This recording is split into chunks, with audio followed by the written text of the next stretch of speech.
उपस्थितांना आपण मार्गदर्शन करावं, मनोगत व्यक्त करावं.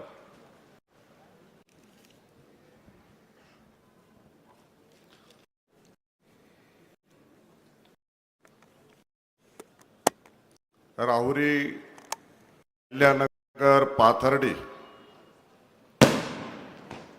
या विधानसभेच्या पोटनिवडणुकीसाठी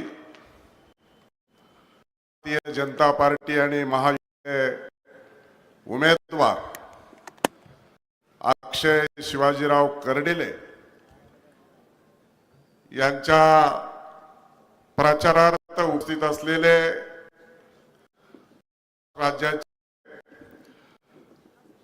कर्तव्यदक्ष आणि लाडके मुख्यमंत्री आदरणीय देवेंद्रजी फडणवीस साहेब, आपल्या जिल्ह्याचे पालकमंत्री नामदार कृष्ण विखे पाटील साहेब, नामदार पंकजाताई मुंडे, आमदार मोनिकाताई राजळे, आमदार संग्रामभैया, आमदार काशीनाथ दाते सर, आमदार पाचपुते, विठ्ठलराव लंगे पाटील, आमदार खताळ, परिषदेचे आमदार राहुरी या निवडणुकीसाठी भारतीय जनता पार्टीचे प्रभारी प्रसादजी लाड, सुजय विखे पाटील, माजी आमदार स्नेहलताताई कोले, नगरच्या महापौर ज्योतिताई गाडे, त्याच जिल्ह्याचे संघटन प्रभारी विजयजी चौधरी, भारतीय जनता पार्टीचे संघटन मंत्री अनासपुरे,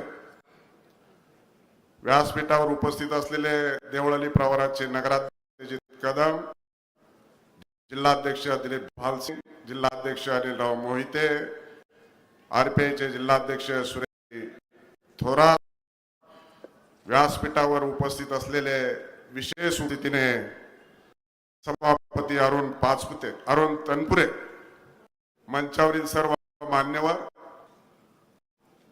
उपस्थित असलेले सर्व मतदार, पत्रकार, चित्रकार बंधू आणि भगिनींना, खर तर शिवाजी साहेबांच्या जाण्यानं ही पोटनिवडणूक लागली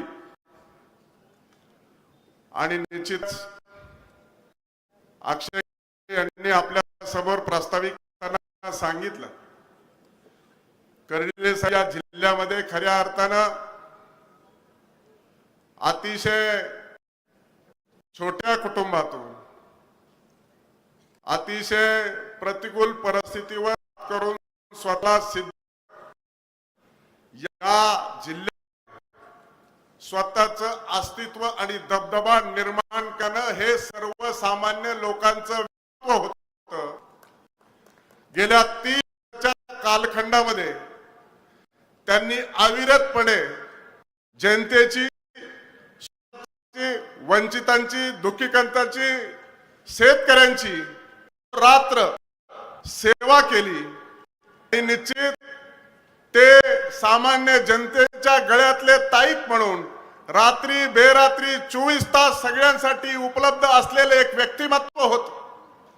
आणि म्हणून खऱ्या अर्थ अशा आपल्या या जिल्ह्यामध्ये गेली 30 वर्ष निरंतर सातत्यानं वेगवेगळ्या मतदारसंघातून त्यांनी या भागातलं नेतृत्व आणि निश्चितपणे त्यांच्या जाण्यानं सर्व दुःखाचा डोळा आणि म्हणून हा दुःखाचा डोंगर कोसळल्याच्या नंतर देखील त्यांनी आपली नाळ शेवटच्या टप्प्यामध्ये देखील तुटू दिली नाही. कर्डिले साहेब गेले त्याच्या आदल्या दिवशी सगळ्या लोकांना, कार्यकर्त्यांना, पदाधिकाऱ्यांना फोन करून सांगितलं की उद्या आपल्याकडे कार्यक्रम आहे आणि कार्यक्रमासाठी,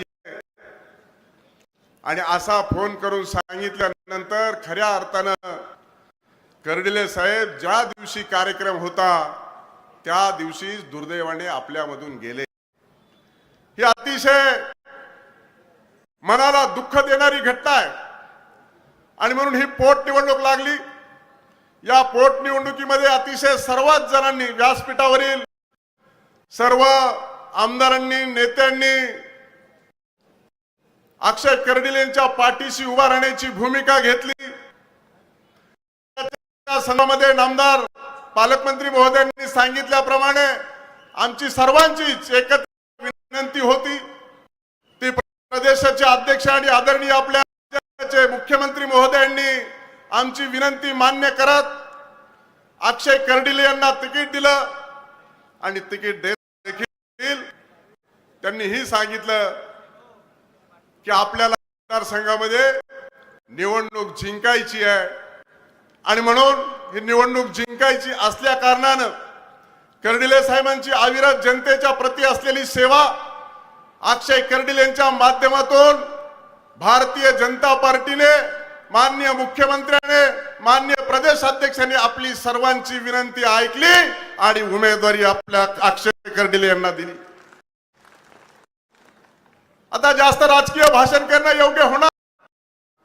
मला की उन्हाचं टेम्परेचर मोठ्या प्रमाणात आहे. माझ्या अगोदर मोनिका ताईंनी देखील भाषण केलं, अगोदर पाचपुते यांनी देखील भाषण केलं. दोनच्याही आणि सर्वच जणांच्या मध्ये आपण एवढ्या प्रचंड मोठ्या संख्येने या ठिकाणी उपस्थित आहेत. आणि म्हणून ऊन किती असलं आणि या उन्हा आपल्याला 23 तारखेला मतदानाच्या दिवशी प्रत्येक मतदाराला बाहेर पाहिजे, बूथवर असलेल्या मतदान करायला भाग पाडलं पाहिजे आणि मतदानाची टक्केवारी वाढली पाहिजे. म्हणून या संभ्रमात न राहता प्रत्येकाच्या मनामध्ये, ध्यानामध्ये चर्चा करत असताना हेच आहे की अक्षय कर्डिले निवडून येणार, माननीय मुख्यमंत्री आणि हे सगळे त्यांच्या पाठीशी आहेत. पण मतदानाच्या दिवशी आपल्या सर्वांना आपल्याला मतदान केंद्रावरती उभा राहून प्रत्येक मतदाराला मतदानाच्या ठिकाणी आणून त्याचं मतदान घडवायचे. मात्र जबाबदारी तुमची, सर्वांची आहे. त्या मतदान घडलं जाणार नाही. उन्हाच्या कारामध्ये बाहेर पडायला लोक नाही म्हणतात. ही निवडणूक राज्याची सार्वत्रिक नाही, ही निवडणूक पोटनिवडणूक आहे आणि म्हणून पोटनिवडणुकीच्या दरम्यान आपल्याला या पद्धतीनं पुढे जावं लागेल. आणि म्हणून आता सभेला गर्दी होतीये, अक्षयच्या रॅलीला गर्दी होतीये, प्रत्येक जण प्रचार करतायत आणि म्हणून याच्यावर न आपल्याला थांबता माननीय महोदय त्या संदर्भात राजकीय आपलं वक्तव्य करतीलच. पालकमंत्री महोदयांनी देखील केलंय, कर्डिले साहेबांनी देखील अहोरात्र सेवा केली आहे आणि अक्षय कर्डिलेंनी देखील सांगितलंय शिवाजीराव कर्डिले साहेबांचं खऱ्या अर्थानं तुम्ही मला 23 तारखेच्या पर्यंत सहकार्य करा, 23 तारखे दिवशी सहकार्य करा. तुमचा मतदान रूपी आशीर्वाद माझ्या कमळ या चिन्हासमोर देऊन मला सेवा करण्याची संधी द्या. मी तुमची अहोरात्र अशा प्रकारचं अक्षय कर्डिलेंनी देखील आपल्याला अभिवचन दिलेलं आहे. आणि म्हणून खऱ्या अर्थानं आपल्याला या निवडणुकीला सामोरं जात असताना माझ्या अगोदरच्या वक्त्यांनी देखील सांगितलं की हे याला भावनिक निश्चित स्वरूपामध्ये भावनिक झालेलं आहे. आणि म्हणून कर्डिले साहेबांचं वय जाण्याचं नव्हतं. पहिलवान असलेलं, अतिशय धष्टपुष्ट असलेलं देखील अचानक आपल्यामधून गेल्यामुळं आपल्याला धक्का पोहोचलाय.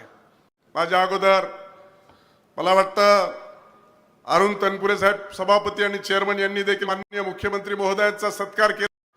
ते आपल्या उपस्थितीच्या द्वारे उपस्थित आहेत. आणि म्हणून एकूणच सगळ्या लोकांच्या भावना अक्षयच्या प्रती अतिशय स्वच्छ आहे आणि त्यामुळं 23 तारखेला मतदान करायचं आपण सर्वांनी ठरवलेलं आहे. पण मतदानात रूपांतर करण्यासाठी आपण सगळे एवढ्या मोठ्या माननीय मुख्यमंत्र्यांच्या समोर उपस्थित म्हणून आपल्याला विश्वास द्यायचा आहे की आम्ही आणण्यासाठी राहिलेल्या 2 दिवसामध्ये रात्रीचा दिवस होऊन आम्ही त्याच्या झोळीमध्ये मतदान संख्या या सभेमधून करून जायचंय. विनंती करतो आणि अक्षय शिवाजीराव कर्डिले यांचं चिन्ह कमळ आहे, अनुक्रमांक नंबर 1 आहे. त्यांच्या या चिन्हासमोरील दाबून सेवा करण्याची संधी अशी आपल्याला कळकळीची विनंती आणि माझं बोलणं थांबवतो. जय महाराष्ट्र. धन्यवाद साहेब. यानंतर या निवडणुकीमध्ये अपक्ष म्हणून उमेदवारी करणारे सूर्यभानजी लांबे, प्रहार जनशक्तीचे तालुकाध्यक्ष, हे अपक्ष उमेदवार सन्माननीय आपले